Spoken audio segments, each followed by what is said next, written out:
আমি আজকে একটা হেলদি মাছের ঝোল রান্না করব, যে তার জন্য আমি কিছু সবজি নিয়ে নিয়েছি। এই যে তোমাদের পছন্দ মতো সবজি নিও। এবার সবজিটাকে আমি নুন দিয়ে সেদ্ধ করে নিয়েছি। আর নেব মাছ, যে কোনো মাছই তোমরা নিতে পারো, জ্যান্ত মাছ হলে খুব ভালো হয়। তো আমরা আজকে নিয়ে নিয়েছি, আমি চারা মাছ নিয়ে নিয়েছি। চারা মাছটাকে সুন্দর করে আমি নুন হলুদ দিয়ে মাখিয়ে নিয়েছি। এরপর আমি নিয়েছি একটু আদা বাটা আর লঙ্কা দিয়ে দিয়েছি, নিজেদের ঝাল অনুযায়ী তোমরা লঙ্কা নেবে। আর আমি নেব সামান্য কিছু মশলা, ফোড়ন হিসাবে হচ্ছে জাস্ট 5 ফোড়ন আর 2টো লঙ্কা নিয়েছি, আর একটু সামান্য একদম জিরে গুঁড়ো নিয়েছি। এবার আমি কড়াই বসিয়ে দেবো। এবার অল্প তেল দিয়ে আমি মাছগুলোকে সুন্দর করে আস্তে আস্তে ভেজে নেব।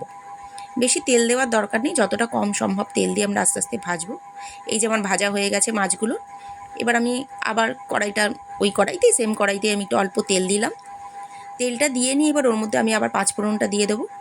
5 ফোড়নটা যেই হয়ে যাবে সুন্দর করে, তার মধ্যে আমাদের যে আগে থেকে সেদ্ধ করে রাখা যে সবজিটা ছিল, সেই সবজিগুলোকে আমি ওর মধ্যে দিয়ে দেবো।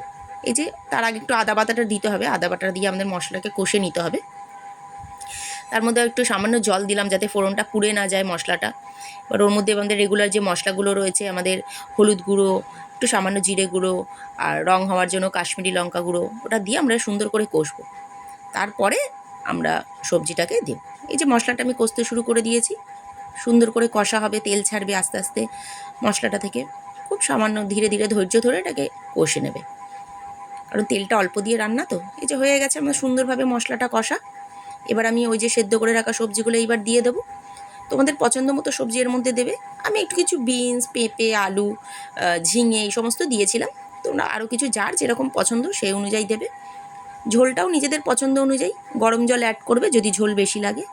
এবার ওর মধ্যে আমি মাছগুলোকে দিয়ে দিয়েছি। নিজেদের টেস্ট অনুযায়ী নুন দেবে, ঝালটা সব নিজেদের স্বাদ অনুযায়ী দিও। এবার মাছটা, এই যে ঝোলটা আমার ফুটতে শুরু করে দিয়েছে, বেশ কিছুক্ষণ আমি ফুটিয়ে নেবো। তারপরেই রেডি হয়ে যাবে আজকের আমার হেলদি অ্যান্ড টেস্টি মাছের ঝোল। এই যে রেডি হয়ে গেছে। এটা শরীরের জন্য আর পেটের জন্য যেমন ভালো, যারা ডায়েট করো তারাও এটা খেতে পারো। আমরা তো সাধারণত মাছের ঝোলে জিরে ফোড়ন দিই, কিন্তু 5 ফোড়ন দিয়ে একবার করে দেখো আমার কথা শুনে, দেখবে একটা অদ্ভুত টেস্ট আসবে, সুন্দর খেতে হয়।